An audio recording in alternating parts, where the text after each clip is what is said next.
Let's get in and solve us some more mysteries, shall we? We just got to Chapter 3, I guess. But first things first, I want to see if... Can we get recaps of some sort if we hit these reels? So at the end of the first chapter, we got a little bit of history about Lazarus Hurst, who was the guy that had the golden idol in the first game. And everybody seems to think that ever since the late 18th century, the golden idol has just become a myth. But who's to say? And then that was the end of the prologue. We discovered that. Then at the end of the first chapter, we found out that the golden idol was sold for scrap. And then I guess it sat for a long period of time, ever since the late 18th century. And I think that's why it got turned into a bunch of scrap metal until it was sought out by the historian lady. I forget her name. And she went looking for it, and I think that that's why she busted out the one guy out of prison, because he knew where all the pieces were and knew how to put it together. And the two of them decided to do crime in order to get all the pieces back together, and then eventually, once they got all the pieces back together, they turned against each other, and I think prison break guy ended up dead. The real golden idol were the curses we made along the way. It is surprising to me how often people rely on that gag around here. But after we finish the chapter, there's what's her name? The historian lady. She's the one that's in possession of all of the idol pieces, as well as this little statue with the gem in it. And I think she's using it to sort of put herself in the middle of a community here of, lack of a better word, hippies, I guess. I mean, this is the 70s, the mid-70s, so Flower Child movement was in full swing at that point, I suppose. Maybe we can jump back into these chapters and read up on them. Nope, that's just the beginning of the actual game. We don't want to go back that far back. Let's head back.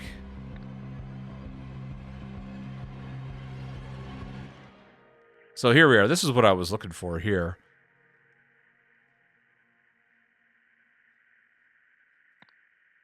That's hints. That's navigation.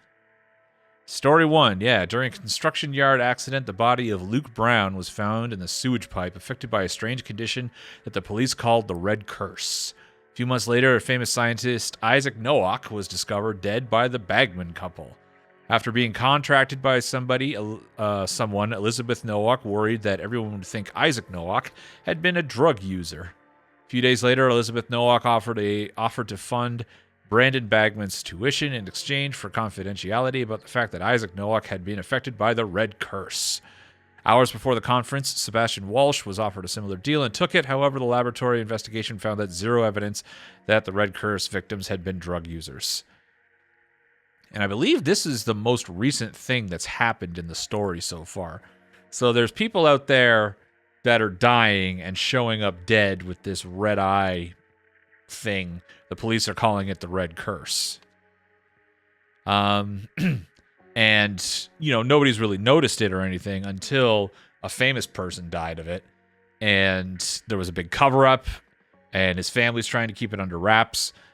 And because they're being pressured by somebody outside, some outside force about it. So that's very mysterious. And then we get to chapter 2, and in this chapter, what did we have in this chapter? We found out about our historian, Tessa Navari. Tessa Navari and her colleague and eventual murder victim, Arthur Blythe. So Tessa Navari is this historian. She works at some foundation or whatever, and she gets it in her head that she wants to find the golden idol and rebuild the golden idol. I think she found out that it was destroyed or dismantled into parts, and she wanted to rebuild it. So she busted out Arthur Blythe out of prison And the two of them went on a rampage to get all the pieces together. Once they got all the pieces together, though, they turned on each other, and Arthur ended up dead, and Tessa ended up burying his body. And that, I think, brings us about up to speed. There's a lot of incidental little details that might crop up in the next chapter. We'll have to see. But until we get to them, let's jump into Chapter 3, The Machine. The story continues in Chapter 3, The Machine, in which an extra-kinetic investigation yields terrifying results. Extra-kinetic investigation? That sounds very promising.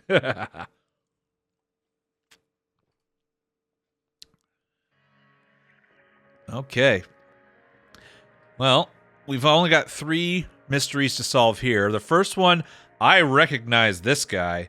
This is the professor, and he's popped up in just about every story so far, or at least most of them, because he was the guy that was crazy at the very beginning of the story. He was the one that was in the straitjacket, or busted out of his straitjacket and choked the orderly to death.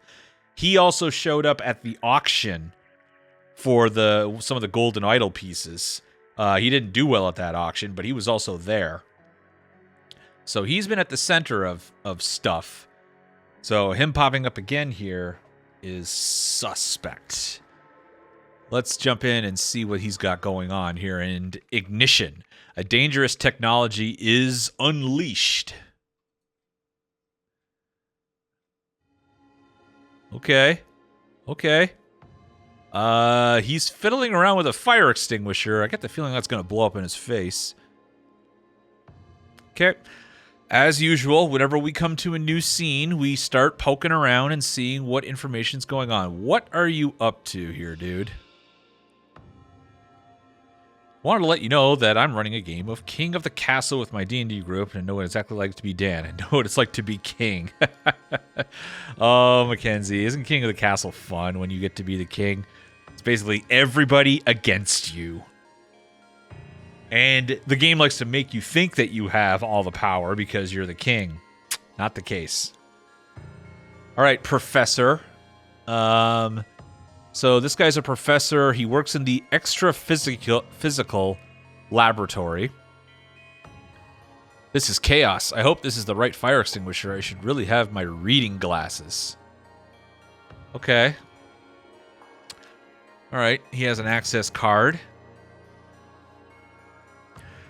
I forget what his name is. They mentioned it a couple of times. We could go back and figure out what his name is, but I imagine the scene will have us. I'll know it when I see it. I don't remember it offhand, but I think I'll know it when I see it. So he's like down in like a janitor's basement or something like that. There's boxes here labeled Harmony Foundation. Harmony Foundation. I know that name. That's the name that the historian lady works at. That's her foundation.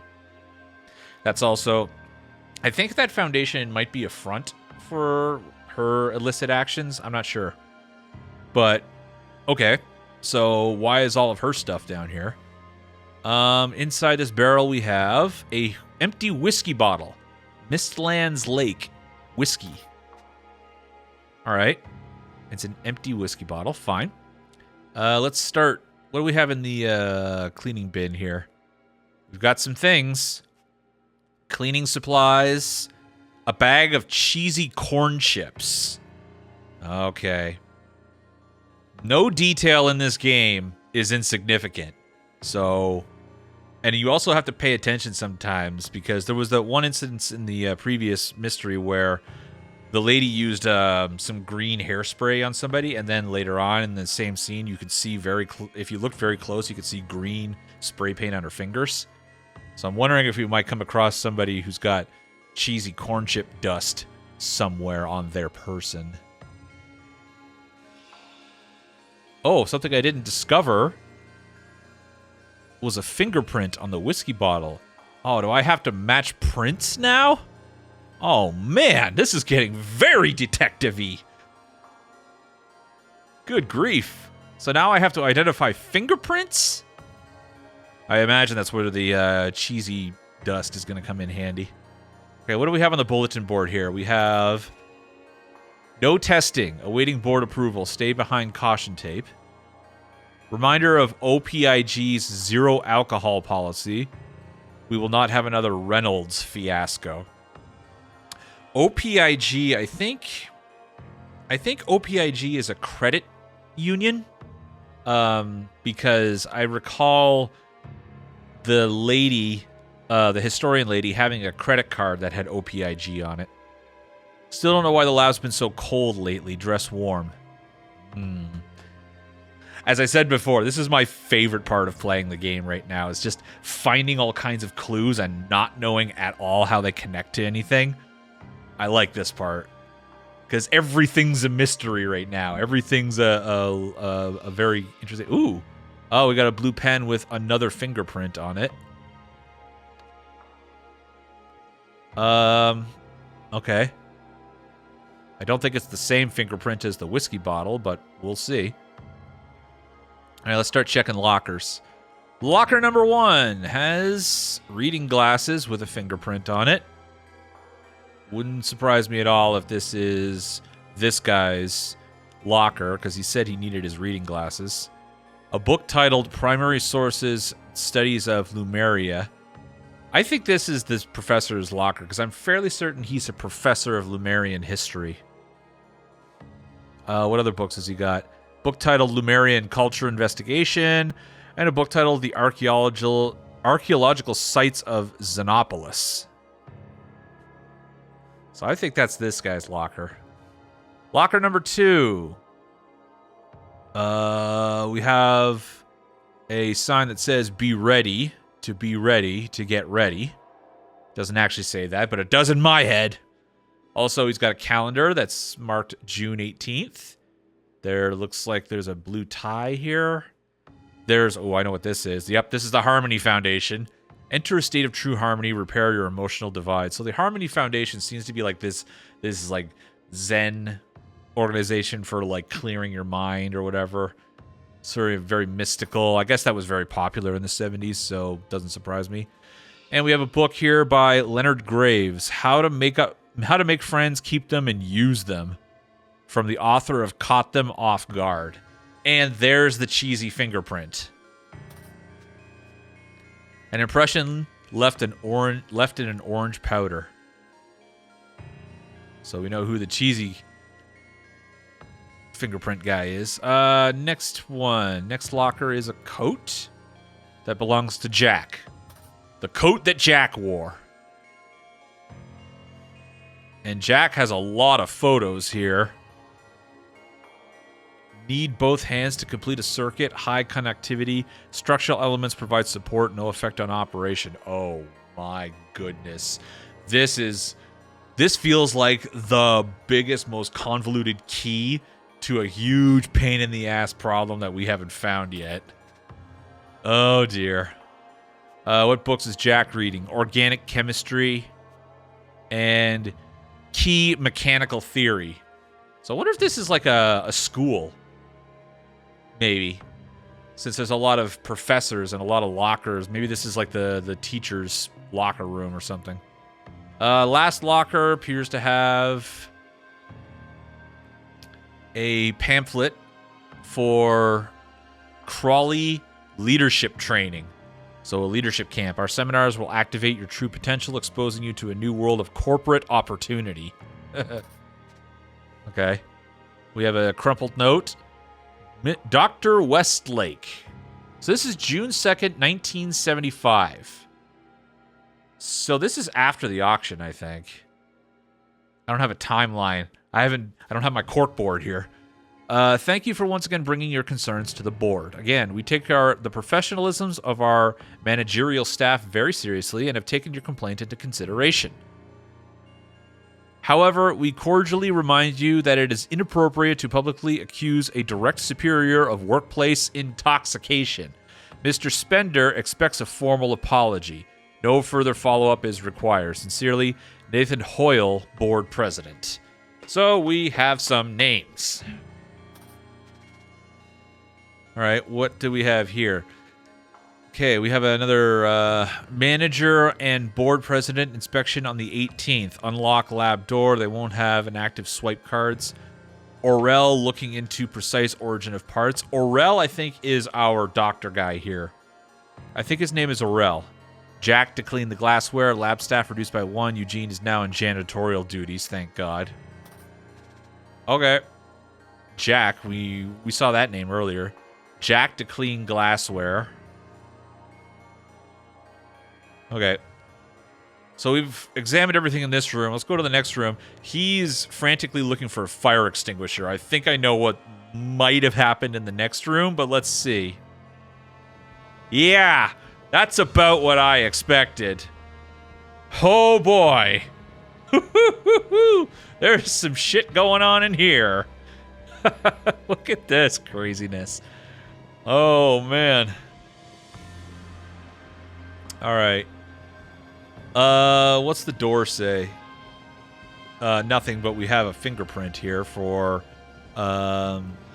Mustache McGlasses. Testing approved. Mary, Tim, stop bickering so we can talk budget. What? What do you mean testing approved? There's a dude that's on fire. Shouldn't that take precedence? Also, whoever this guy is, that's his thumbprint right there. And I think it might match one of the other thumbprints. I'm not sure. Anyway, I'm doing that thing again. I'm getting ahead of myself. I gotta find all the clues first. Buddy here, he looks familiar, doesn't he? Such power. Fascinating. I think that's shut it down. Are they, like, experimenting on pieces of the golden idol? So he works in the extra-physical laboratory as well. He's got an instant camera. They need to, yeah, they need to discuss the fire extinguisher budget. Oh boy, here's that pain in the ass problem I was saying before that we found a key to. Oh boy, and there's a fingerprint on it. All right. We didn't discover everything here. There's also a button with more fingerprints on it. So we got to get these fingerprints identified before we can start sussing out who did what. What's the book up here? Oh boy, Dr. Noack lab notes. Dr. Noack, as in Isaac Noack? As in, wait a minute, is this Isaac Noack? It could be. Maybe this is Isaac Noack. He kind of looks like he's got that rectangular head. Or this could be... One of these people's got to be Isaac Noack. We've got a glassware beaker with another fingerprint on it. Who is our poor on fire guy? It wasn't supposed to... Yeah. Den, thank you for the follow. Alright. So he's very on fire. What are we arguing about over here? You're blaming me? I vouched for you. I said you could handle this, but you can't even control your team. Okay. And who is Angry Lady? I saw you touch the machine. You're sabotaging my work. It's the Reynolds pitch all over again. Oh boy. Okay. Well, we got ourselves all the information we're going to get here. So now we have to figure out who's who and what's what. Oh, we have to figure out these controls too and who touched what, where, and when. Oh boy. So there's 4 okay, so all we have to do for this is figure out who touched what with the 4 fingerprints. This fingerprint here is orange. So this is whomever has the orange fingers. Can we see anybody with orange fingers in here? Doesn't look like it. So it's not going to be that easy. We've also got names. We've got to name everybody. And then we have to do the events. And there's also a hierarchy, but I think that's an overall story thing. Okay. What words do we have here? Good grief. So, Aurel Toussaint, I think Aurel Toussaint is our fire extinguisher guy, because his name sounds familiar.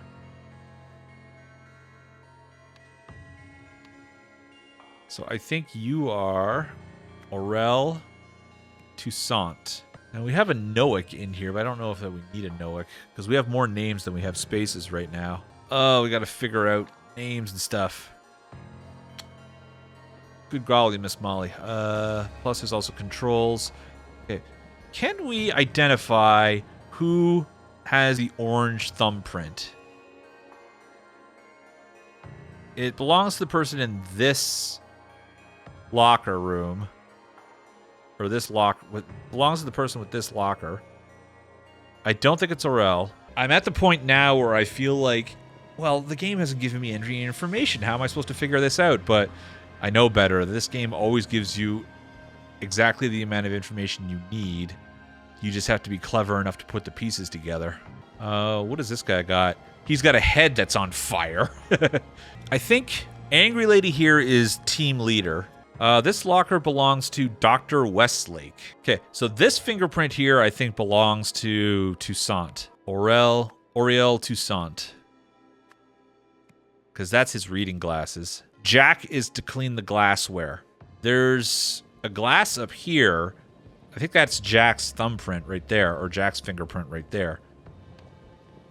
So let's throw Jack there. Cleaning supplies. Cleaning supplies. Cleaning supplies. Okay. So the cleaning supplies also have the chips with them, which means that the janitor is the one with the orange thumbprint. Now, what did it say about the janitor in here? Eugene is now on janitorial duties. So Eugene has the orange thumbprint.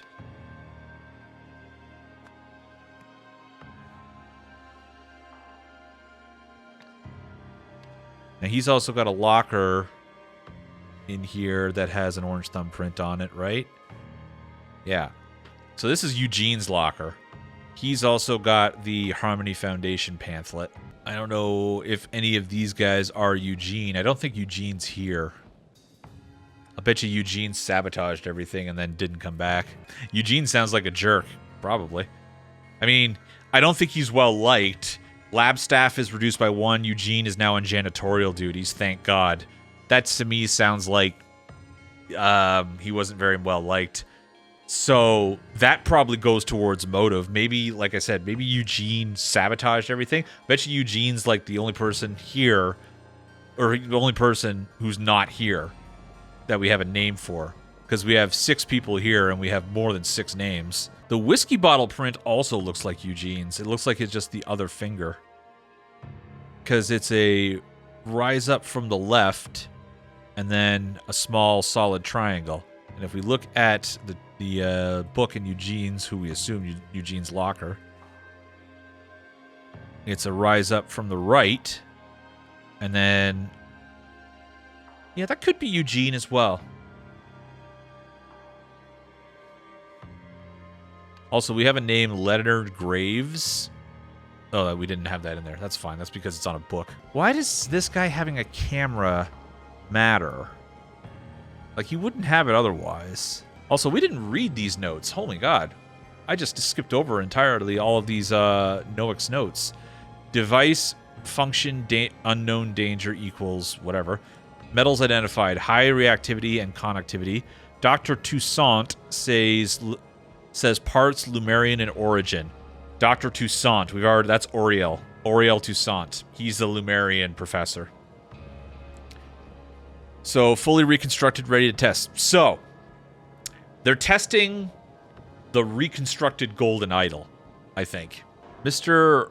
Marmot relegated, laboratory access card revoked. He might be incompetent, but his fumbling did more than we've been allowed to do. I wish I could do follow-up testing, but I can only record my observations from a distance. No tests before board approval. Danger potentially high. MW. MW. Do we have an MW? Ugh. Alright, so of the names that we have a Marie or a Marmot and Westlake. Okay. I think MW is Dr. Westlake. And there was a letter here somewhere about insubordination or something like that. Dr. Westlake. Thank you once again for bringing your concerns. So I think Westlake was blowing the horn on Spender. Nathan Hole. Okay. So this might be Westlake's locker, which would explain why she has a leadership training pamphlet, because she wants to be like a super leader or whatever. Can't even control your own team. So that's Dr. Westlake. And I think her name is Mary. So I think we got her locked in, and this is her locker. Manager and board president inspection on the 18th. So I think we've got a manager and a board president. I'm guessing that's these two guys in the brown suits. I would guess that this is probably manager and this is probably board president. Oh, okay, yeah. So we know that she's Mary, and this is Tim. He's probably the manager. Okay. So we're ever so gently piecing this together, which is why I love these games, because you really have to rebuild all of the information here. What was Jack supposed to do? He was supposed to clean the glassware, wasn't he? Manager and board president inspection on the 18th. Unlock lab door. They won't have access swipe cards. Oriel is looking into the precise origin of the parts. Jack is to clean the glassware. Lab staff is reduced by 1. Eugene is now on janitorial duties. Dr. Nowak's lab notes. So maybe this guy's a Nowak. Wait. There was a... Remember back, those of you who saw the first beginning part, remember during the press conference when they were talking, like the police commissioner was talking about everything, and Isaac Nowak's daughter and his nephew were there? His nephew's name was Jack. Is this Jack Nowak? That's as good a theory as any, I think. So if this is the janitor's, Eugene's locker, he's got a note here that says be ready on the 18th. So that's... And he's also somehow connected to the Harmony Foundation. So maybe he's unstable as well. Oh, board president, Nathan Hole. Or Hoyle. It's not Hole, is it? That's not how you spell that. But we know who the president is. Nathan Hoyle. So, we know that this guy, who I'm assuming is the president, is Nathan Hoyle. We know that his fingerprint is this one on the door here. Okay. Jack is... got books on chemistry and mechanical theory. He's also got a hell of a lot of information on this panel in here. We'll not have another Reynolds fiasco. I'm getting a feeling, I can't confirm this, but I get a feeling that this is Marie writing these notes. So this thumbprint in blue here might be Marie's. So I'm going to go on a limb here and say that this is Marie Westlake's thumbprint there. It's not Eugene Spender, is it? Oh, I'm very close here. Oh, man, some of my hunches are very close. I think I got Marie right. I think I got one of these Eugenes wrong.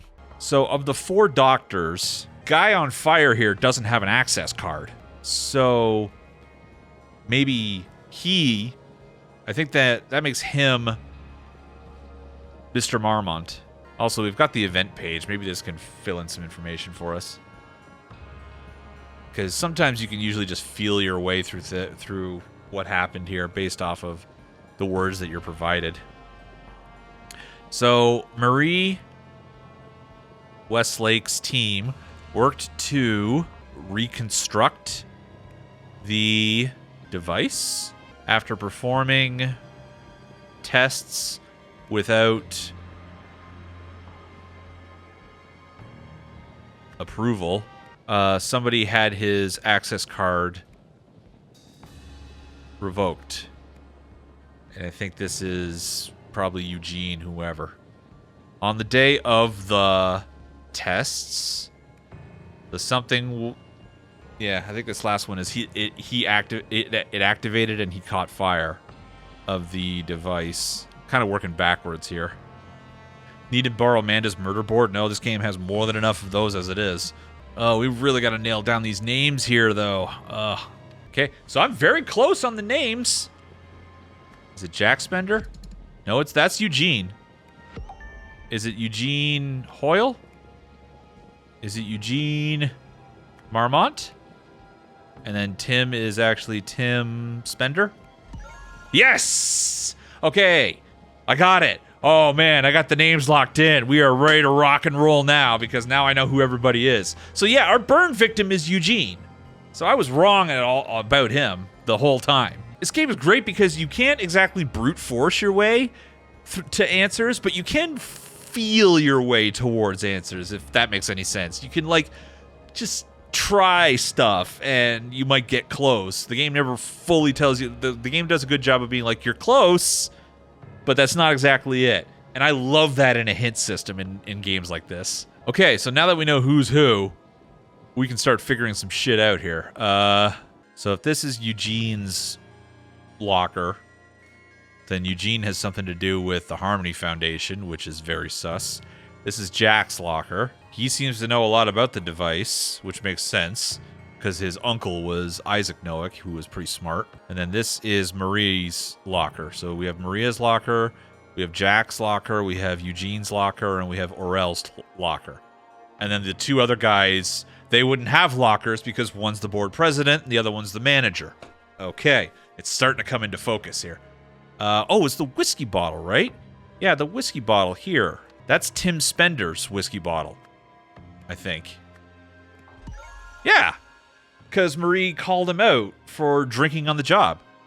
And Eugene is absolutely the one with the Cheeto dust because he was knocked down to being a janitor.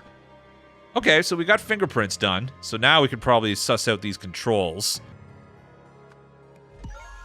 I knew it. I knew Eugene had two. Because that fingerprint matches Eugene's, and the orange matches Eugene's as well. You know what it was? I got Jack and Nathan mixed up in my head. Like, I got their names mixed up. I kept thinking that this guy was Jack. Ugh. Okay. So we got that figured out. So based on that, we know who futzed with the controls. Eugene messed with the controls a little bit and pressed the button. We know that Tim messed with it, and we know that Jack touched it as well. Okay, so let's go back to our events page here now that we can figure things out. So Marie Westlake's team worked to reconstruct the device. After performing tests without approval, Eugene Marmont had his access card revoked. That's why he doesn't have an access card on him. Makes sense to me. Okay. On the day of the tests, the lab was unlocked to allow Nathan Hoyle and Tim Spender to enter.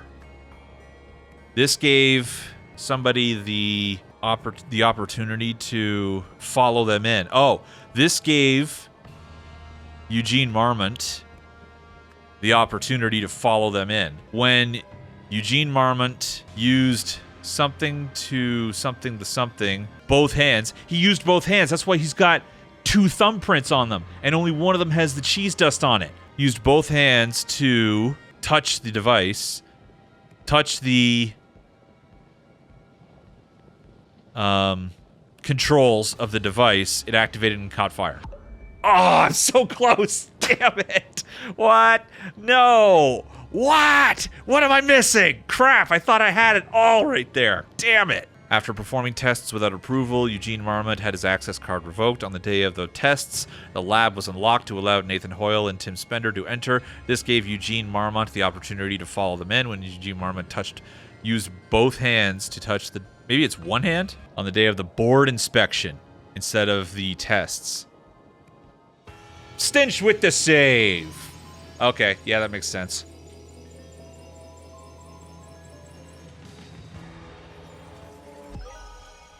Cool. So they reconstructed these pieces of the golden idol. And you know what? Eugene was the one who was farting around with everything. He's also the one that has that Harmony Foundation pamphlet in his locker. So that's not surprising that maybe he was connected to that somehow. All right, Marie Westlake was hesitant to start testing the newly built device, so when Eugene activated it without permission, he was swiftly banned from the lab. Determined to redeem himself, Eugene followed the OPIG board members inside and used the device once more, setting himself on fire. Okay. Gotcha. I like that one. I like that one. Now we zoom out and we see what's going on with the broader story here. Hi, Nathan. Oh, we got a message here to Nathan from Tim Spender. Tim Spender was the manager. Do we know a Nathan? I'm pleased to say we finally got the budget crisis under control. The premises was used for emotion studies, for the Emotion Studies project, have been renovated and repurposed for more promising ventures. I see you've decided on a new team leader for the new project. I just wanted to make it clear that while she and I have had our differences in the past, I agree she's the right person for the job. She certainly does not share Tessa's perchance for risky and wild spending. Okay. So, Tim is talking about Marie here. Marie is the new project leader of whatever this project is. And he says she certainly does not share Tessa's perchance for risky and wild spending. Tessa is the historian that we saw in the previous chapter. So I guess Tim knows her of some.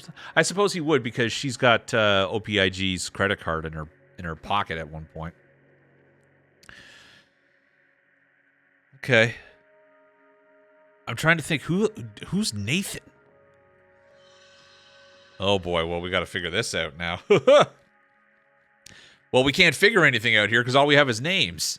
With something from the something something, somebody ran the something something. Ran, I suppose, is supposed to be Marie Westlake. But we can't figure anything else out until we continue on with more stories. And we have a hierarchy chart here. Board president. That's OPIG organization chart, updated on July 12, 1975, following mid-year inspections. So that's, yeah, I forget what his name is. So contractor emotion studies, contractor missing check with HR, research engineer, history consultant, independent consultant, laboratory, extra-physical laboratory lead, head of speculative investment, Okay, so history consultant, that's this guy. Toussaint is the history consultant. We know that. And we know that not Thunderbolt Ross up here is definitely the board president. Head of corn-based solutions? What? All right, we're moving on to the next scenario here, which looks like a protest of some sort. Yep. Protest movement. A hippie circle refuses to roll over.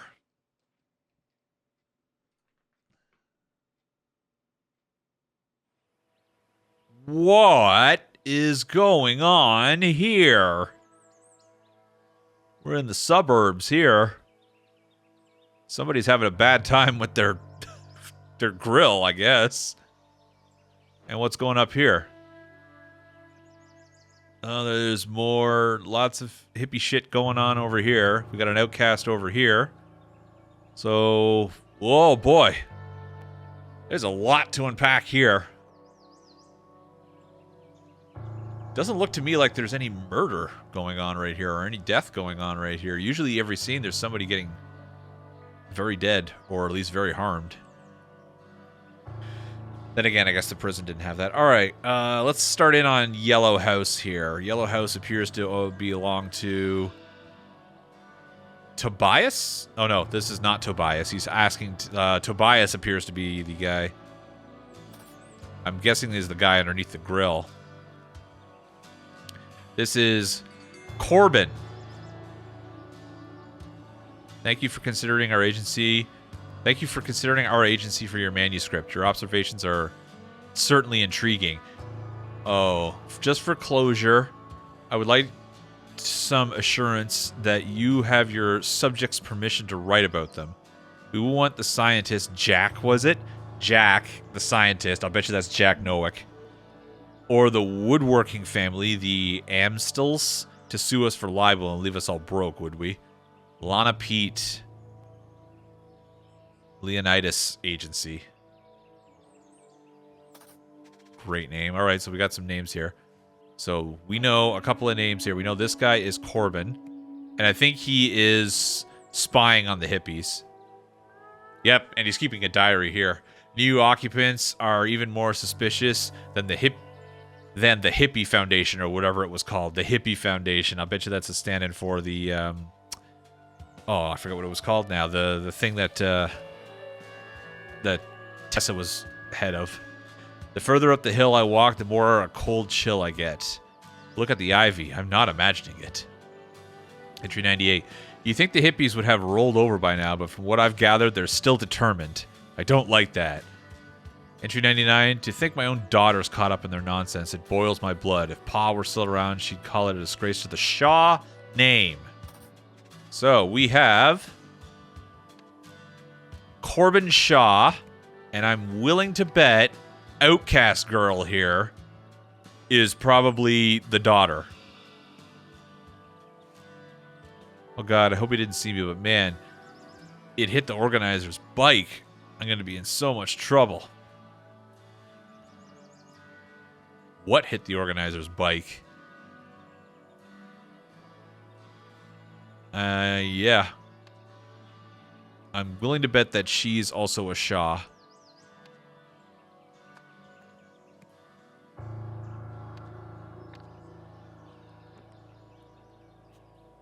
A pair of binoculars pointing towards a building on the top of the hill. There's also a stray bike wheel here that's tangled up in some blue flowers. I think somebody crashed a bike or something. Oh! I know where this house is. This is the house that the historian lived in, because there's the Zen garden. This is the Foundation house. Okay. Because I recognize the Zen garden. That's where the prison guy, that's where he's buried. I can see the shovel and the fire pit right there. Cool. Interesting. Okay. I'm getting all the connections, and I love it. Oh, I love it. What has Corbin got on his table here? He's got a jacket with a note on it that says, "Take back our sanctuary, June 13th at 2 p.m. Contact P. Coolidge, organizer." Okay. P. Coolidge. He's also got blue and yellow spools of ribbon, a glass containing a block of ice. Huh. Oh, man. A block of ice. What does that mean, right? Okay, over here we've got... What's going on over here? What the hell is all this nonsense? A metal rod sits at the bottom of the pool. Is that a big chunk of ice? What the hell? Is that from this thing? Hey, there's a face we recognize. Oh, we know him. Why is Eugene talking to those layabouts? He's lucky enough already to still have a job here. Can't he do anything right? Okay, okay. So the lab stuff that we saw earlier, that was happening in this house. Also, this is Newick, Jack Newick, and that's Eugene, the guy whose hair got set on fire. Laboratory schedule on June 13th. Morning shift, Westlake and Toussaint. Sorry, we have to work on that on a Sunday. Afternoon shift is Newark and Marmont. Reminder, Marmont no longer has interior lab access. Okay, so this is connecting pretty close to what happened in the previous scene. So we've got some names here we can throw down for sure.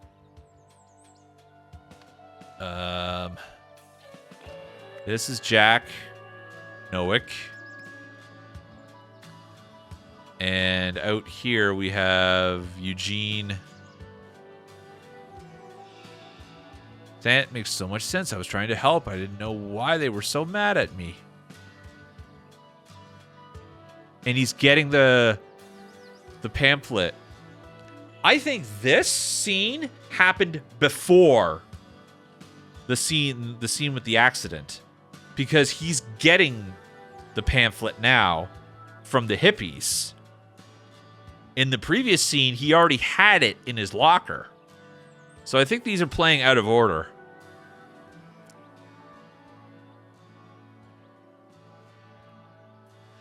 What is this person saying? It's not your fault, Mr. Marmont. You OPIG people don't understand what the Enlightenment device really does. Here, take some literature. See, she's giving him a pamphlet. Oh, boy. Interesting. Yeah, we know that this is Eugene Marmont.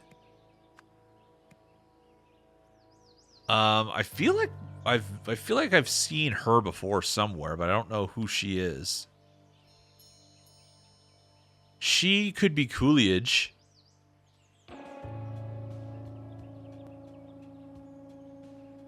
Yep. It's very easy to get haunted in this game.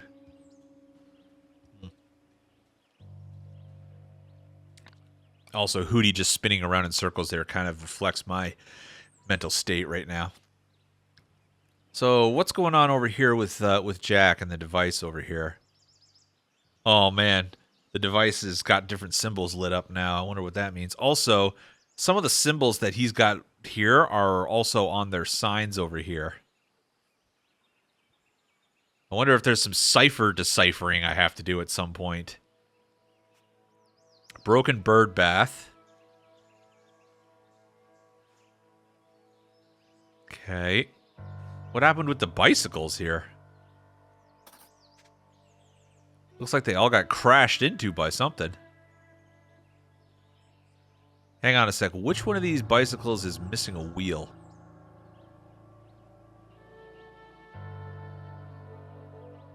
If any. They look like they all have their wheels.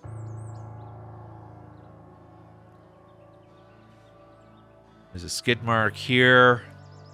There's a tree right there, and there's a streak of paint, it looks like.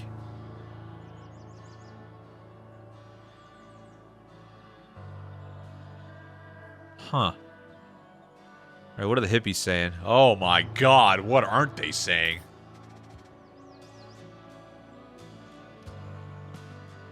Oh, gee, buzz. Okay.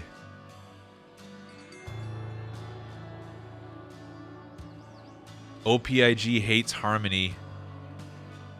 Now Penny's trying to recruit the suits, so we've got Penny here. I don't know what her last name is. P. Coolidge. Penny Coolidge. That she is Coolidge. Okay. Gotcha. Because that's what the note down here said. No, not that one. Where was that note? It was in the pocket of the, Take back our sanctuary, June 13th, 2 p.m. Questions contact P. Coolidge, organizer. Huh. That's in the jacket of somebody. Is it his jacket?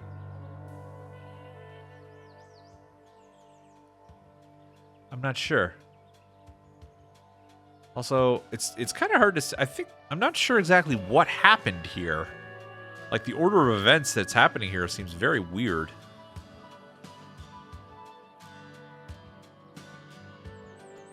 Small shards of melting ice. I think somebody...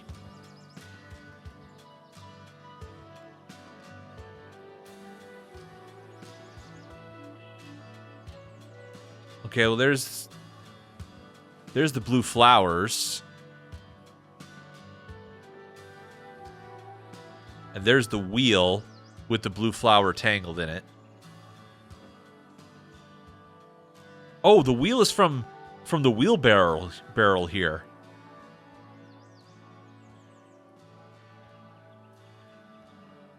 Huh. I think maybe somebody like dropped a big chunk of ice or something like that, and it crushed the wheelbarrow and the bird bath, and the wheel flew down here, and then the ice slid down here through the bikes.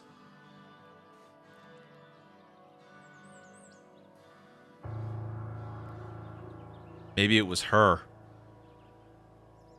Maybe she chucked the ice from the roof or something. I don't know. We still haven't checked in what's going on with the neighbors here. Looks like something slid through the bushes, knocked over this guy, then went into the pool, and it's a big-ass chunk of ice. And the metal rod might have been from when somebody knocked the ice down. I don't know. So yeah, it looks like he got knocked over, and the barbecue got knocked over. What the hell was that? The guy is very surprised. He's got an Odetta ring on him as well. Oh, it's a wedding ring. Ode TTA. Oh, Tobias and Odetta. I'm guessing the guy is Tobias. Yeah, you're okay, Tobias. So we have Tobias and Odetta. So we've got some names. Hopefully I'm not butchering them too bad.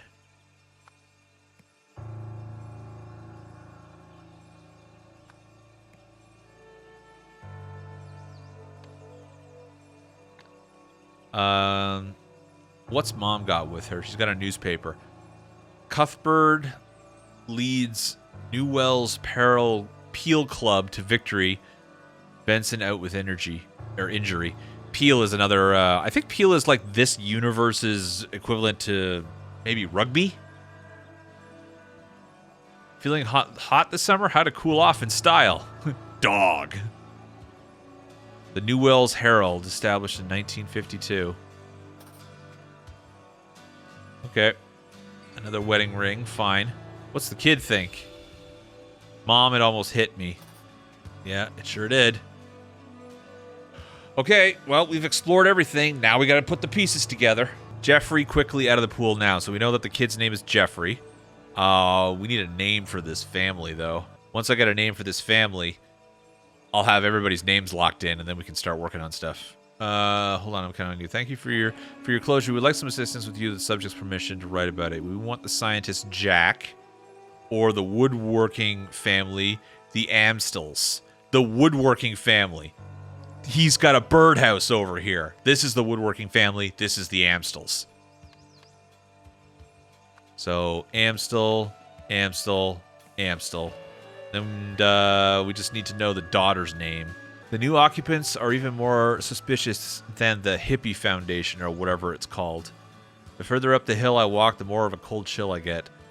Look at the ivy. I'm not imagining it. You'd think the hippies would have rolled over by now, but from what I've gathered, they're still determined. I think my own daughter's caught up in their nonsense. It boils my blood. If Pa were around, he would call it a disgrace to the Shaw name. She has a blue and yellow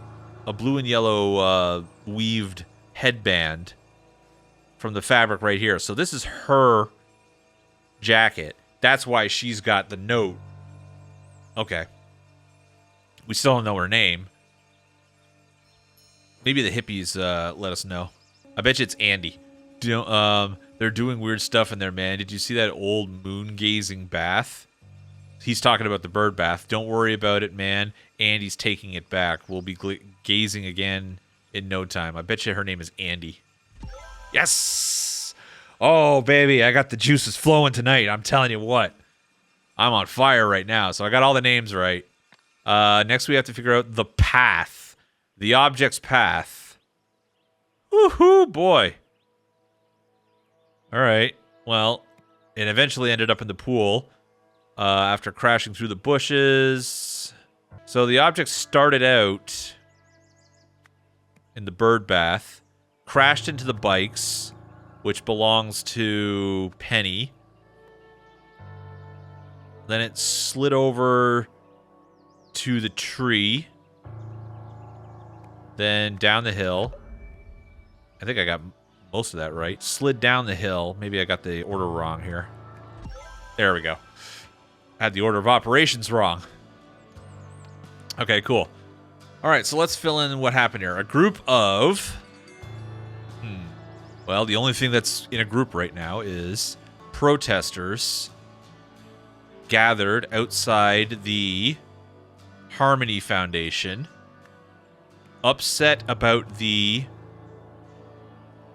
bird bath. No. It's not that, is it? Upset about the closure. It's... Oh, okay. So a group of protesters gathered outside the OPIG laboratory, upset about the closure of the Harmony Foundation. So it's not the Harmony Foundation anymore. It's been closed down, and now it's a laboratory for OPIG. OPIG probably seized it from the historian who used to run the Harmony Foundation because she couldn't pay off her debts or whatever. Remember, she was being audited. All right, during the protest, Andy Shaw attempted to steal a bird bath when she accidentally broke it. A block of ice came loose,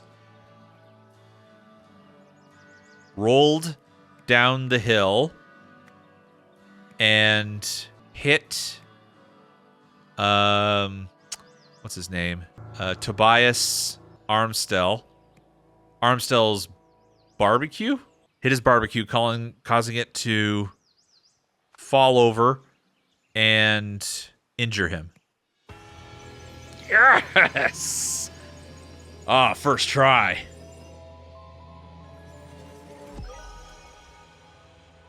Oh, cool.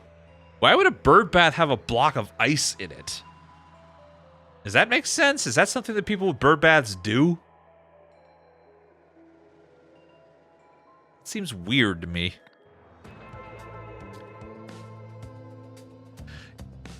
To show her support for the Harmony Foundation protest, Andy Shaw planned to steal the bird bath or moon gazing bath.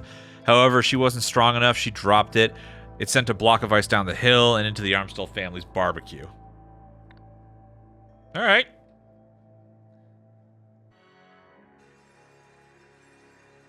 Oh, boy. I think I know what this is.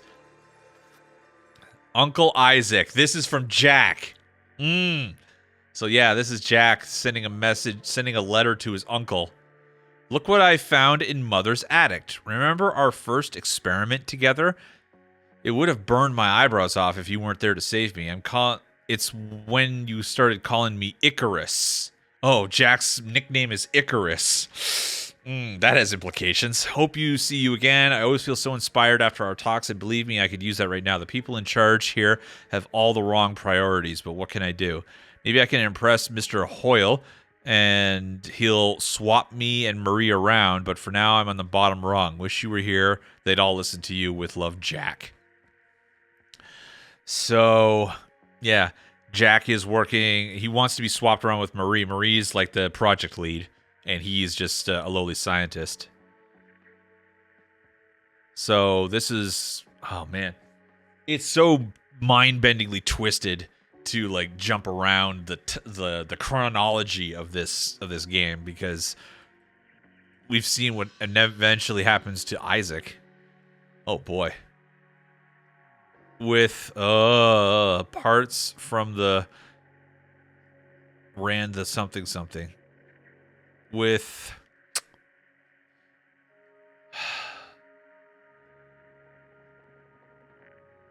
something from the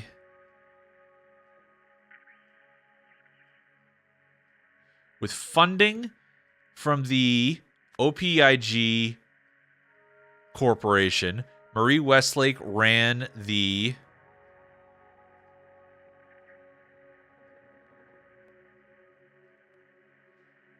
Harmony Foundation?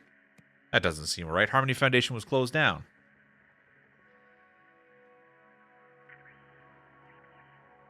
They used artifact parts to build an artifact. They used stolen parts to build an artifact, believing it could something something and then something something, and in doing so would help people something something. However, it actually something something. I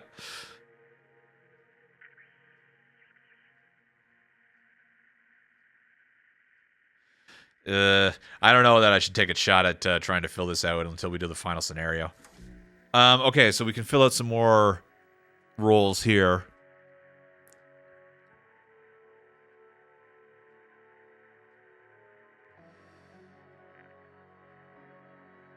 Emotional studies. I feel like...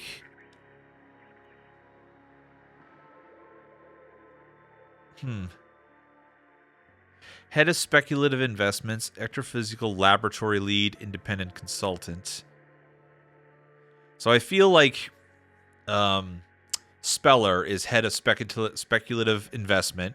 Marie is the extraphysical laboratory lead. And then these two guys are research engineer and research assistant. That makes the most sense to me so far. All right. On to the third chapter. The procedure. A bizarre operation ends in bloodshed.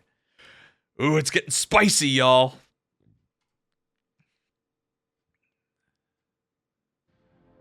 Holy shit! What the hell happened here? Oh my god. And over here, oh, we're back. Yeah, we're definitely back in the Harmony Foundation. There's Tessa using her idol to back off Speller and Marie. Oh boy. Oh boy. What the hell happened here? All right, starting from over here, let's have a look at what the hell. I've seen those symbols before. Crystal-powered technology. I've definitely seen the hippies protesting with signs of these two symbols. They didn't like this one. They did like this one. All right. What's the fanatic woman screaming about? I can't believe it. We were so close. Oh, she's got a lot of stuff on her. So she's got a 1-year pin as a member of the Harmony Foundation. She's got a picture of her kitty cat, Mittens. Had endless affection for everyone. Aw. And is lost. What happened to the cat game? She's also got papers from the Harmony Foundation.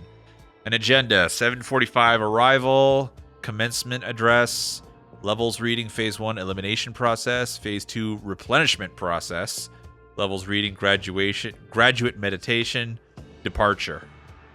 Okay, so the time right now is 20 after 9. So they never got to phase 1, so we're somewhere between levels reading and phase 1. Okay. And she's also got Dear Dedicant Hall. Okay, Hall. I am delighted to inform you that you have been chosen to take part in Harmony Foundation's first ever New Dawn procedure. Oh, I don't like the sounds of this. Please bring this letter, which includes an agenda overleaf, to the retreat center on Friday, April the 13th. Of course it's on Friday the 13th. For accurate readings, you should also bring a photograph of someone you love. On it, write a brief message about them. Blessing as always, TN. Okay. So this was the first. She was going to be. So this is Hall. Her last name is Hall. I love that Mittens is a name that I can give somebody. Okay. Who's our dead guy, I wonder?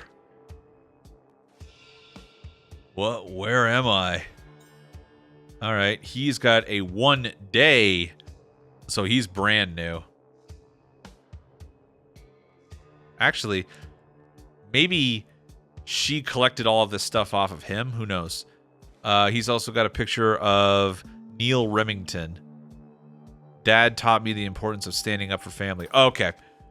So this guy was also going through the procedure as well. His picture of a loved one is Neil Remington. So this guy is a Remington.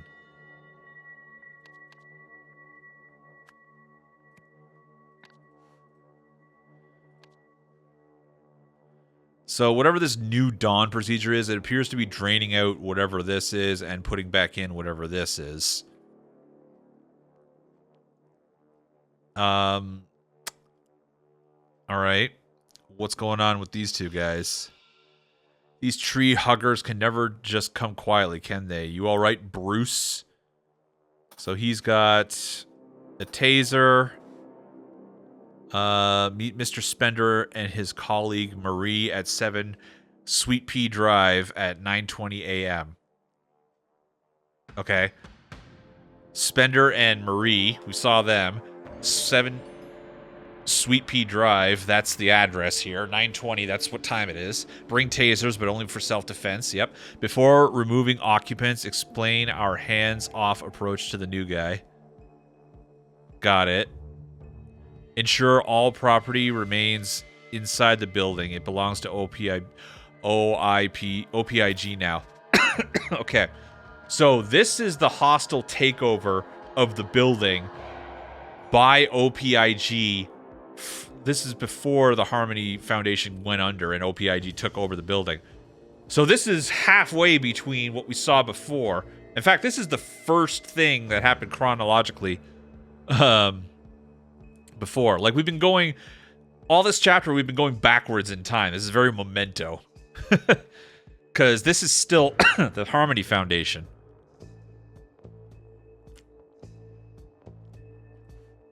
And these guys are like security contractors who were sent in to remove everybody. Billy Greer. Pinnacle Security, yeah. Something deployed, yeah. Retrograde amnesia, yeah. We call that memento status. I wonder if they know Sammy Jenkins. I'll survive. I guess that freak's got a thing for little Miss Daisy Chain, huh? Alright, so he's also got a taser and a radio. Okay, so they called the police. The police have been dispatched. Oh, I got a tickle. Sorry, guys.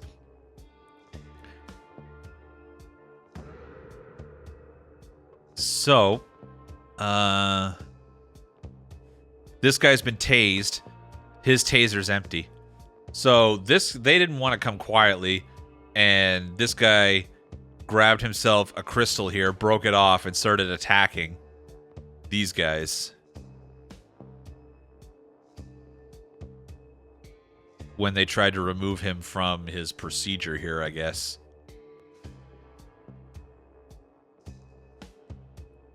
Okay.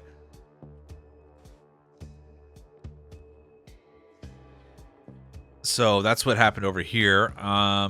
May the light of empathy dispel the dark force. Gotcha. Meanwhile, outside here, I think Flower Child girl here. What does it matter why she let them in or why they're doing this? Just send help. So this is somebody who is a 6-month member of the Harmony Foundation. She's got a picture of her family. My uncle, always the life of the party.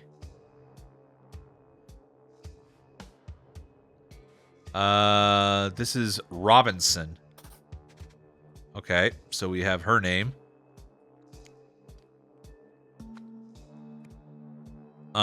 Before we go any further here, though, I want to back up a step. We got the names of these two guys, right? We've got a Bruce. The rookie is Bruce. Hello, my name is Bruce. And then we got the more experienced guy. He's got a card here. Billy Greer. So you are Billy Greer. I don't know if Bruce here has any identification on him. Does not look like it.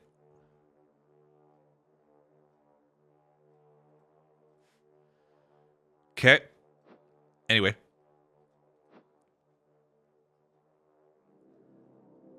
Sorry. I got lost in thought here. Back to person here that we're talking to. Arrival. She's got the same agenda list as the other person had. And she's got the same letter. So she was also going to go through the same procedure as the other two people in there were. But I guess they got interrupted by the security force that showed up to try and take them out. And these two are from OPIG. And they're here to take over the Foundation. Universalism 102, the key powers exercise sheet. Exercise 1, connect each power to its counterpart. Each power only has one counterpart, so you only need 3 lines. I bet you we have to, like, solve that. I bet you that's what the symbols also mean as well.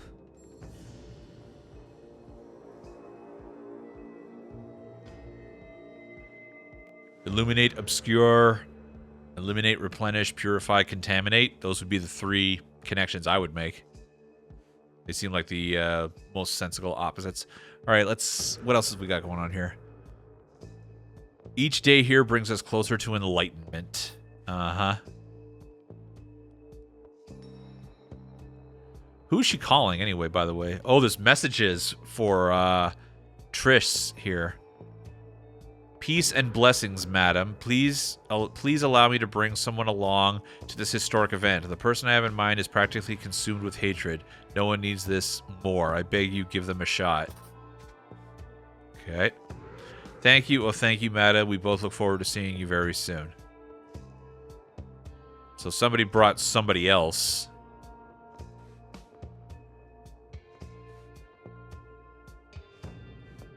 I'd be willing to bet that shot in the dark. No, you know what? I'm wrong.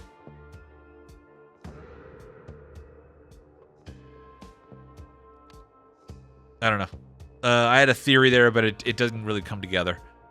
This is definitely Speller's jacket because it matches his pants. Tim Spender. Or Spender, rather. Manager, Speculative Investment Division. And he's also got a card for Pinnacle Security, which is where these guys are from. So he definitely hired these security guards to come with him to help bust up this area. Okay, let's see what he and Maria got to say. Maria, I told you she's a quack. I bet none of the junk in here works. God knows what they were going to do with it all. I'll bet. She's got, yep, there's her blue pen that isn't all chewed up. Remember her blue pen blew up on her when we were in the first episode? Yep, there it is. Dear Dr. Westlake, this is a message to her. As per your request, here's my assessment of Madame Navari and her Harmony Foundation. Okay. So this is a message from Jim Horney, the founder of the Reason Institute. Simply put, Ms. Navari is an incompetent practitioner of false history and pseudoscience. Jim, what? Hey, I'm just reading the name as it's written, man. I didn't write the thing. She claims, for instance, that the longer one follows her teaching, the more enlightened they become. But how does she measure this? With a device that provides no quantifiable data. I believe she simply sees in the machine's readings whatever she expects to, based on her above claim. Yep, makes sense to me. Ink blot equals 5 equals 55 equals 80. Fun. Okay, so Marie here got a reading on this lady and found that her to just be crazy. I don't know what that is or what you expected to do, but nothing's changed, Tessa. It's over. Pack your bags. We're terminating this project. Yep. What's Tessa God, maybe this will change your mind. Click. Okay. So she's got a red pen, which makes sense.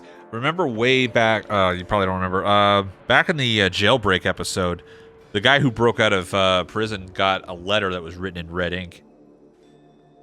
Oh, good gosh. We got some cipher shit here. Level readings. Enlightened meter works best when subject focuses on loved ones and what they mean to them. Phase 1 and 2 complete with all subjects.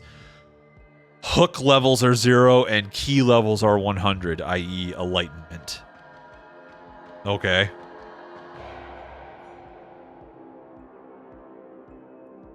Uh-huh. Oh boy, we've got some ciphers and patterns that we got to decipher there. 1950. My mentor was the wisest man I've ever known. This guru guy with the triangle on his forehead, I feel like if I were to go back through the first game, I'd find him somewhere. Either that or she just loves a guru. Oh, gosh, God. Oh, and she's flicking switches that have the same symbols that all the devices have had on them before. We got to figure out what these symbols mean. Okay, well, whatever she did, it didn't work.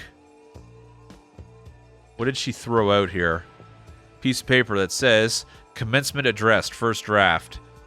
Make it more impactful. Needs to grab their attention. Welcome, fellow dedicants. Since the dawn of time, various fundamental forces have been at war with the universe. Those we colloquially call the light and dark have also fought inside each individual. Today, within each of us, the light will finally seize victory. We will all become enlightened.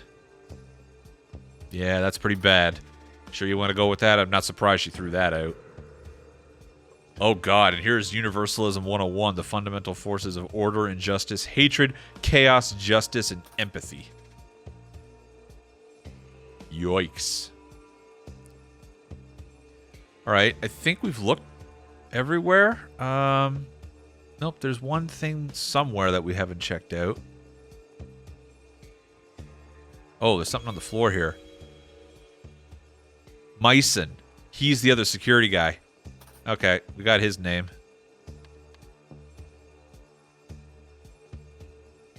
Myson. Bruce Myson and Billy Greer. Okay.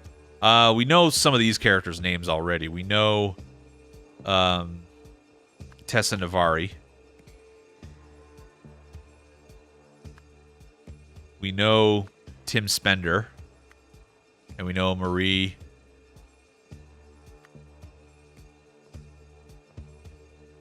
What was Marie's last name? Westlake. Just got to figure out these three people's names. And then we'll have that down. And then we also got to figure out what the symbols mean. Oh, geez. According to this person, what do these symbols mean? Oh, boy. And they could mean any word that's either this color or that color. Oh, dear. Oh, boy. And then, so that's symbols, and then we have the events that happened. Okay. Well, I want to lock in the names. Where did we get some of these names from? Neil and Billy and Tim. Oh, and, well, we know Tim is Sam. Oh, yeah, the banners definitely. Like, if we're going to figure out the symbols, we're going to be probably going to this thing and to this thing here, the Universalism. Oh, here's the names. Me, Sam, Alex, and Charlie. Nope, I'm striking out with these names, and I'm not seeing any way to get to figure them out. So maybe we should leave that for now and move on to something else. Also, we've got events here that we can maybe start filling out the names of. So I think this starts off with Tessa Navari and some of her dedicants. We're at the Harmony Foundation for a procedure. The aim was to first eliminate something, and then replenish something else, resulting in enlightenment. So based off that, symbols. Enlightenment is not one of these four, so let's get that out of there. Because enlightenment is a result of fixing this stuff, I think. So the procedure was meant to drain out the cane and replace it with the dot cane. So maybe that's the verb, yeah. The canes are just the verb. It's not what's being drained and replaced. It's the actual procedure. Eliminate and replenish. And then we have to eliminate something and replenish something else. And we figure out what that is by going up. Yeah, see, eliminate and replenish. So, eliminate hatred and replenish it with empathy. Would make sense. We could probably just try all the combinations here. So, eliminate hatred and replace it with empathy. There it is. We got it. Okay. So the aim was to first eliminate hatred. Right, because the phone message says that the person is full of hatred. So eliminate hatred and then replenish empathy, resulting in enlightenment. However, they were interrupted by the people who wanted to seize everything at the Harmony Foundation. In a large room downstairs, I believe this is whomever our mystery bleeding guy is, attacked or stabbed rookie security guy, because he definitely looks like he was stabbed by this crystal here, right? In response, the other security guy, Billy Greer, tased or shot Remington, whatever his name is, with a taser. I could have this wrong. It could also be in a large room downstairs. It could be that the rookie security guard maybe grabbed somebody else, and in response, the dude in the middle stabbed him, and then because of this, the seasoned security guard shot him with a taser. This verb right here has to end in ed. It has to be past tense, because otherwise the grammar doesn't make sense. In a large room downstairs, somebody, like, it can't be a present tense verb here, so it has to be a past tense one. So it's got to be either grabbed or stabbed. So I'm thinking it's grabbed. Okay, Sam and Alex. So did I get those wrong? Is she Sam and she Alex? Nope. But I was closer here. Are you Charlie and you are Alex? What? I swear I tried that combination and it didn't work before. Okay. All right. I think I get it, because Alex has the most hatred. That's why his hatred levels are so high. So in the large room downstairs, somebody grabbed Alex Remington. Alex Remington stabbed Bruce Myson with a crystal. Because of this, Billy Greer shot Alex Remington with a taser. Right, Bruce Myson must have grabbed him because he didn't know about the no-touch procedure. Damn it! Oh, I'm so close! He never got around to explaining that. That's why this guy... So he's the grabber, just who he grabbed might differ. Maybe he grabbed... he didn't grab Alex Remington. Maybe he grabbed the other lady. Okay, it was Sam Robinson that got grabbed. I don't know how I was supposed to figure that out besides just guessing. Oh! Damn it! She's got a bruise on her wrist! I didn't see that! Son of a bitch! God, you have to pay attention to every fucking detail in this game. Wow. Shit. Okay. So there's one more thing we have to solve. Which 3 clues are needed in order to deduce Alex's motive for protecting Sam? They're relatives. Because Dad here is in the same picture here. So those 2 and... the crystal? Or the... What? The guru picture? You have solved the scenario. Before the enlightenment process could begin, the OPIG officials arrived, backed up by hired goons. They actually used the term hired goons. To kick everyone out of the building and confiscate everything inside. One of the officers got heavy-handed with a female follower, so her cousin stabbed him before being tasered and restrained. Meanwhile, Tessa Navari tried in vain to rid the OPIG officials of hatred, believing this would make them change their minds about evicting her. Okay, so that's all 3 of the scenarios in this chapter. What do we got from the... now we have to figure out the overarching everything. So now this is the boss fight of this chapter. This would never work the way she imagined, but some of these pieces seem legitimate. Even the wildest myths are usually grounded in some fact, I suppose. Aurel Toussaint. That's the Lumerian historian guy. Parts aren't even connected. Looks like she made Gravel's classic translation error. Hate was a reasonable guess. Poetically, this symbol linked to fiery passion. Curious to find out what this one might mean. I see. So we got information there. We've got... Who the hell is this? Dynamic growth, empathy. Of course I want you back. Nathan said I could hire an independent consultant, and it was your incredible insight that got me here. This is the guy whose hair was on fire, wasn't it? All right, so with funding from the OPIG Corporation, Marie Westlake ran the Harmony Foundation. No, that's not right. Marie Westlake didn't run it. Tessa Navari did. With funding from the OPIG Corporation, Tessa Navari ran the Harmony Foundation. They used stolen parts to build an artifact, believing it could, I think reach enlightenment is probably the last one here. Believed it could take hatred and give empathy. Give empathy.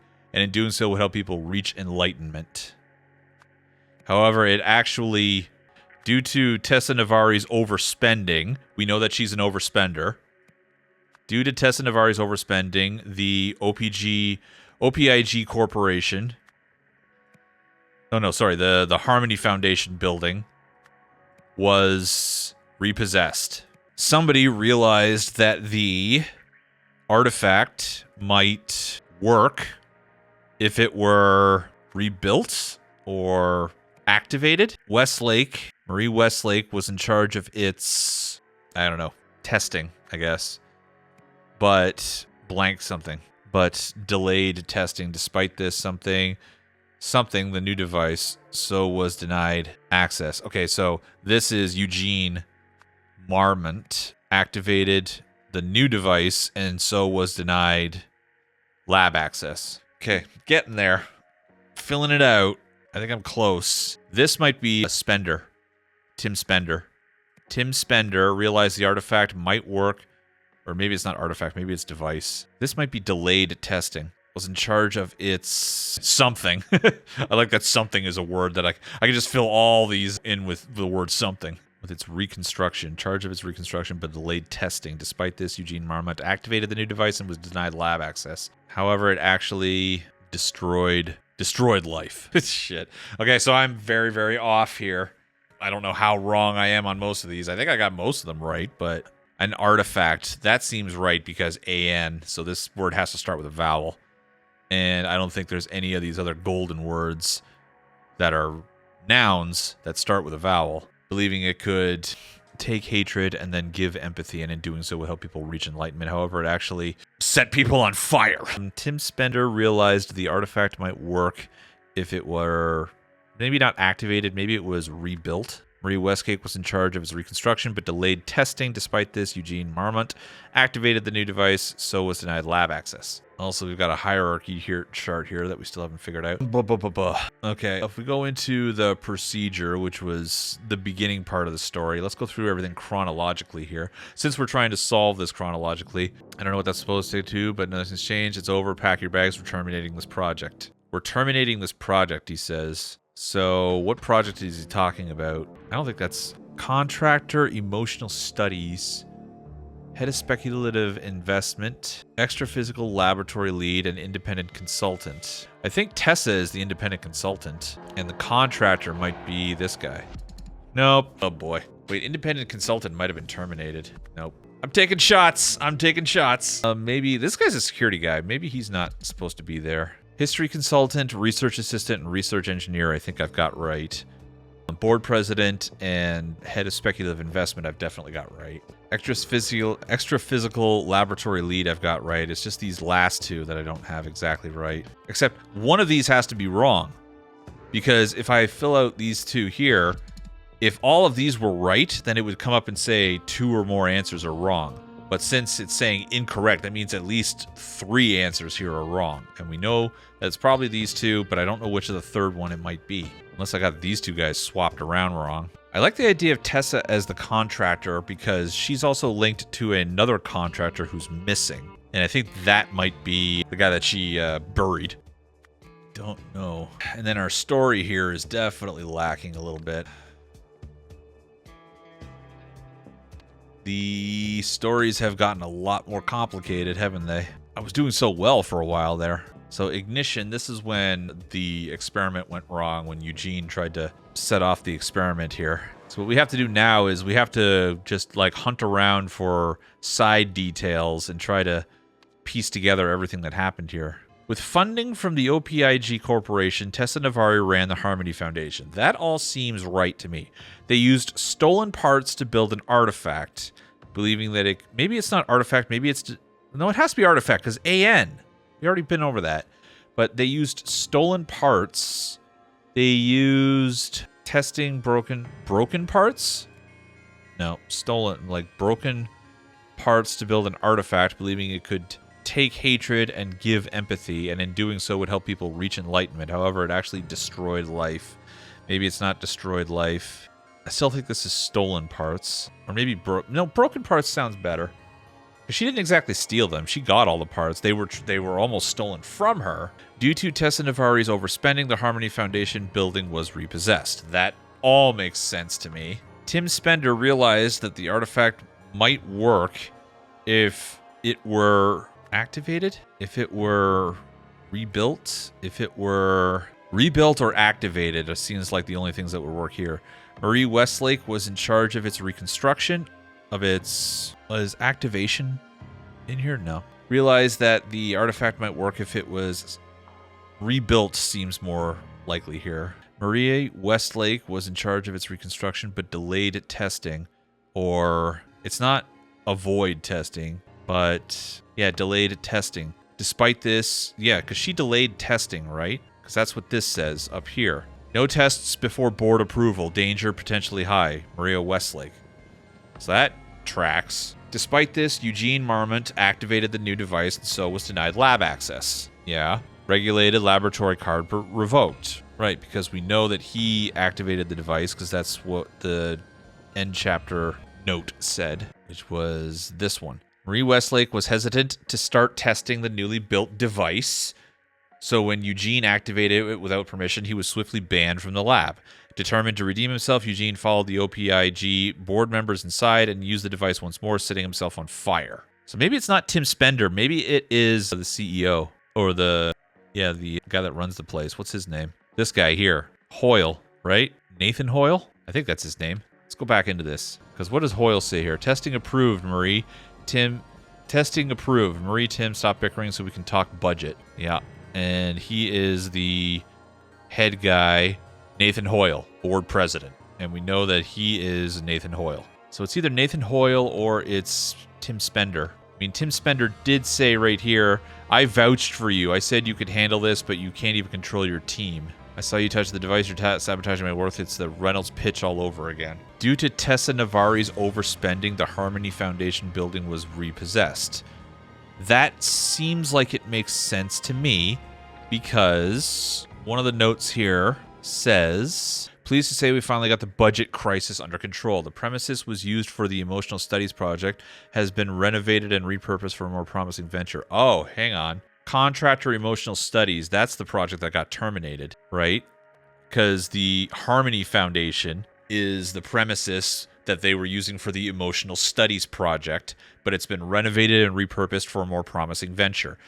I see you decided on a new team leader for the new project. I just want to make it clear that while she and I have had our differences in the past, I agree she's the right person for the job. She certainly does not share Tessa's perchance for risky and wild spending. So it's looking pretty good that due to Tessa Navari's overspending, the Harmony Foundation building was repossessed. That makes sense to me. So I think we got that middle one locked in. Maybe this is the name here that I'm blanking on. Somebody realized the artifact might work if it was rebuilt. Who was it that made that realization? Was it Aurel Toussaint? Or was it Jack Noack? Because Jack Noack's got a note around here somewhere too. Look what I found in Mother's attic. Remember our first experiment together? I would have burned my eyebrows off if you weren't there to save me. That's why you called me Icarus. Hope to see you again. I always feel so inspired. I could use it right now. Maybe I can impress Mr. Hoyle and he'll swap me and Marie around. But for now, I'm on the bottom rung. Wish you were here. And they'd all listen. Oh, if he's on the bottom rung, does that mean that, yeah, I think Jack was the research assistant. Oh, which of these is wrong? These all seem like they make sense to me. I don't get it. There can only be one person in each slot. Research engineer, research assistant, extra physical laboratory lead, and independent consultant. Oh, here we go. So yeah, research engineer, research assistant. That's me more likely. So maybe it's not independent consultant there. Oh, it is. So who was the contractor for emotional studies? I'm so close on this one. I can feel it. I'm just going to fumble around until I stumble into the answer. 2 or fewer incorrect. Which are the 2 that are incorrect? What? What? Eugene was the lead and Mary was the assistant? That doesn't make any fucking sense. What? Marie was always the lead, wasn't it? Wasn't she? Well, she was the lead here, but this is the last moment in the timeline. At the very beginning, during the protest, why is Eugene talking to these layabouts? He's lucky enough to already still have a job here. Can't he do anything right? Okay, so fine. So wow, I can't believe Eugene was the lead. There was nothing to suggest that anywhere. Like the whole time we were going through here, Eugene was promoted by Hoyle. Really? Is that what that last... Oh, this is the current hierarchy, isn't it? Because if we go back out here, that's what that last thing here meant, right? Yeah, that's Eugene. Of course, I want you back. Nathan said I could hire an independent consultant, and it was your incredible insight that got me here. Right. So he took over. And of course, I want you back. I bet you he's talking to Nesri right here. All right. So if we go back to our story here, with funding from the OPIG Corporation, Nesri, what did I say before? Tessa. I bet you that's who he's talking to on the phone here. Tessa Navari ran the Harmony Foundation. They used broken parts, blah, blah, blah, blah, blah. So Marie Westlake was in charge of its reconstruction, but delayed testing. Despite this, Eugene Marmont activated the device, so was denied lab access. That all makes sense. I think we have to get to the second part of the story, though, before we decide what happened next. So I'm still stuck on this part here, though. Stolen parts to build an artifact, believing it could take hatred and give empathy. Maybe this is wrong because of this. It's not hatred. Looks like she made Gavril's classic translation error. This would never work the way she imagined, but some of the pieces seem legitimate. Even the wildest myths are usually grounded in some small fact, I suppose. The parts aren't even connected. So I'm guessing that's where I've got my mistake here. Take hatred and give empathy. Maybe it's not hatred, it's take life and give, or take life and give death. It actually did nothing. So take hatred and then give empathy. Okay. Now we're close. So that's what I had wrong there. Did nothing. So now I'm only one away. With funding from the OPIG Corporation, Tessa Navari ran the Harmony Foundation. They used... Is it not stolen parts? Is it broken parts like I thought before? No, it is stolen parts. Okay. Well, I got the scent now, so let's get into this. Stolen parts to build an artifact, believing it could take hatred and then give empathy. Empathy works there.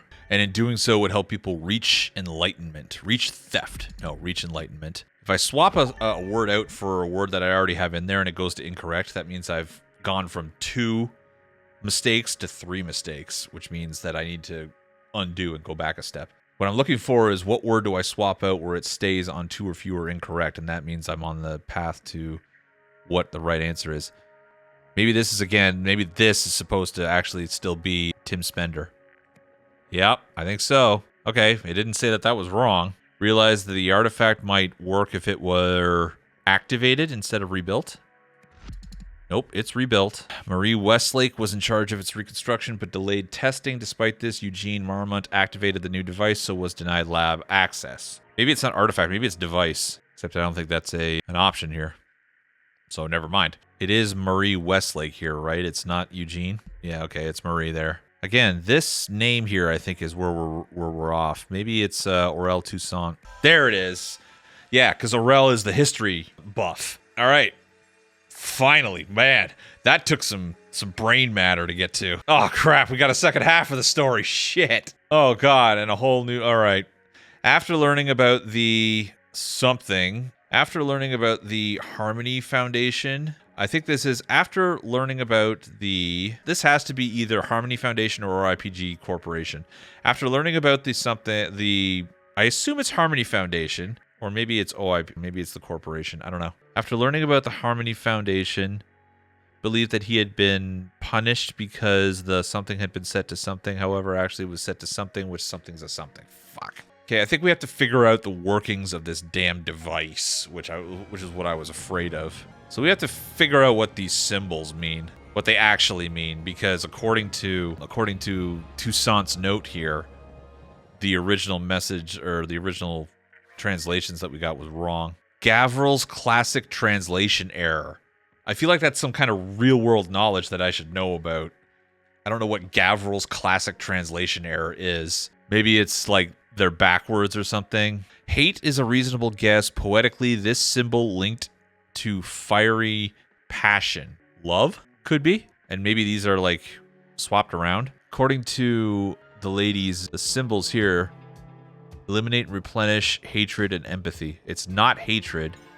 So what could this be? Hatred and empathy, injustice, chaos, and order. The rebuilt artifact had been set to... Hang on a sec here. This device did something. Because look at these leaves. They look like they've been aged, right? Also, if the device hit the bird bath, it would have turned the water into ice. That's where the ice block came from. So the device... Okay, well, so what's going on in her story? During a something tried to set it to... But it actually set it to something, which froze a bird bath. So... the device did something. This activated device sapped the energy from these leaves and turned the water in a bird bath into ice. But if we go back to ignition, top one goes into this, and then it caused fire. So give heat and take heat, maybe? Because maybe that hatred symbol is not a symbol for hatred, it's a symbol for heat or warmth. This would never work the way she imagined, but some of these pieces seem legitimate. Even the wildest myths are usually grounded in some small fact, I suppose. Looks like she made Gavril's classic translation error. Take heat, which froze a bird bath. I think this symbol here means heat. And so the cane without a dot means produce heat, because that's, these three symbols resulted in a fire, whereas if we go to the protest movement, these three symbols, take heat, produced a block of ice and froze these leaves here. So I think it's safe to assume that this represents heat of some sort. I don't know how that solves anything else here, but let's go back to the procedure. What did she have on the back of the statue that she was aiming at these guys? So this was, according to Toussaint's note, this thing doesn't do anything. Because it's the gem that's important. It's not this little statue or whatever. Because if we go back to the machine here and we read Toussaint's note, he says that the little statue thing, the buttons on the back don't do shit. This would never work the way she imagined, but some of these pieces are, even the wildest myths, importance. Parts are not even connected. So the golden idol parts are in here, the jewel is up here, and then the buttons back here aren't even connected. So these buttons don't do shit. Okay. So I'm guessing that this symbol, instead of this symbol means heat, this symbol probably means life. Or youth or something, because that was a big thing in the first case of the Golden Idol game, where people were getting like zapped, their youth zapped out of them or something. Give heat, take heat. All right.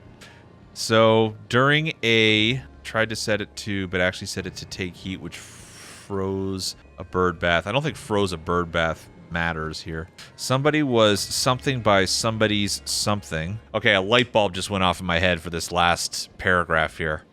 Because I think I put together what this might be. Who's the CEO guy? Nathan Hoyle. So check this out. This makes a lot of sense in my mind. Nathan Hoyle was impressed by Eugene Mormont's discovery and rewarded him with a promotion. Because that's what that last panel out here means, right? Because, yeah, he ran in there and he, like, set himself on fire and everything. And, yeah, that's kind of messed up or whatever. But he impressed the board director to the point where he got him a promotion. Because Nathan said I could hire an independent consultant, and it was your incredible insight that got me here. Notice that the Marie is out and he's in. So, yeah, he had to set himself on fire a little bit. But now he's in a position to lead. Want a promotion? Set yourself on fire! Yeah, I think that last paragraph is locked in. After learning about the Harmony Foundation, somebody believed that he had been punished because the rebuilt artifact had been set to something. Wait. Jack Noack, after learning about Harmony Foundation, Jack Noack believed that he had been punished because the rebuilt artifact had been set to something. However, it was actually set to something, which destroyed a something, or started a fire, I guess. Yeah, take heat. It was actually set to give heat, which started a fire. Okay, well, we got everything filled in, but we've got at least 3 of these things wrong. Maybe he didn't know it was heat. Maybe he thought it was meant to give hatred or something. I don't know. Maybe he was trying to, like, make the hippies more hateful or something. I don't know. However, it was actually set to take heat, which froze a bird bath. And then during a board inspection, Eugene Marmont tried to set it to take heat, but actually set it to give heat, which started a fire. Nathan Hoyle was impressed by Eugene Marmont's discovery and rewarded him with a promotion. This makes sense to me, but clearly it is not right. That makes so much sense. I was just trying to help. I didn't know why they were so mad at me. Maybe it was Eugene that was believed that he had been punished. Ha ha! There it is. So after learning about the Harmony Foundation, Eugene Marmont believed that he had been punished because the rebuilt artifact had been set to give heat. However, it actually set to take heat, which froze a bird bath. Can't he do anything right? All right, so we're very close to the right answer here, but now we can start brute forcing our way through this and maybe, like, feeling our way to the solution here. So she believed that this meant take hate. We know it actually means give heat, but that doesn't matter because this statue actually doesn't do anything because it's just a shell. So with that in mind, if we go to the protest movement, what was Eugene doing here? He was trying to give hate. At least he thought he was trying to give hate. There it is. I don't know why he said it to give hatred. Like, I think I'm trying to think too hard about the fucking motivation behind why he's doing what he's doing. Oh, that's weird. Okay, after learning about the Harmony Foundation, Eugene Marmont believed that he had been punished because the rebuilt artifact had been set to give hatred. However, it was actually set to take heat, which froze a bird bath. During a board inspection, Eugene Marmont tried to set it to take hatred, but it actually set it to give heat, which started a fire. Nathan Hoyle was impressed by Eugene Marmont's discovery and rewarded him with a promotion. Whew, boy. Oh, man. And so that's what we'll do with this idol next. It's going to cause a lot of legal problems. It's totally unscientific. Where's our control group? Sounds good to me. I'm sure the universe will guide us. Excellent. Full steam ahead then. So, wow. So, yeah. So he brought Historian Lady back in. And now he's got Mary and Jack on board. Well, it can't make you a better person. It can be used as a flamethrower, I'm sure. Oh, wow. Okay. That was a doozy. That was a lot.